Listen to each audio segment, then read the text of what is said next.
Jerry Newton says, I often don't very well and doubt my ability to stand up for myself in discussions and aggressive situations.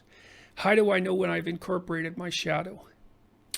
I guess I would say, Jerry, that practice makes perfect. You know, one thing you could do is start keeping track of situations like that, you know, where you walk away thinking that you should have said something. And so then I would say, write down the situation and then think through and write down what you think you should have done.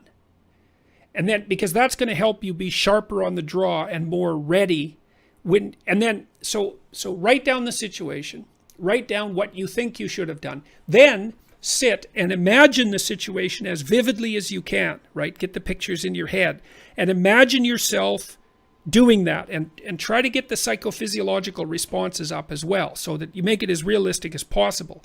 And that will actually help you practice. So Edna Foa, who's a very good clinical psychologist, has demonstrated quite clearly that when treating post-traumatic stress disorder, for example, if you get people to sit and imagine being back in the stressful situation, they have to do that voluntarily and after at least 18 months after the trauma.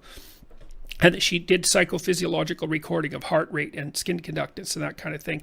She showed that the people who showed the highest levels of stress reactivity to the reimagining were the ones who got better fastest and stayed better longest. So you have a situation that you know you haven't mastered. Define the situation repeatedly. Define your proper action repeatedly. Practice implementing that in your imagination, and then start to do that in your real life. And that'll see, if you write down what you should have said, you'll find out what you really want and what you really think. And that'll be your shadow talking. That's the best way to think about it, is that the part of your brain that wishes it would have done something different is the shadow associated with the aggression, whose integration would strengthen your character. That's a very good way of thinking about it. So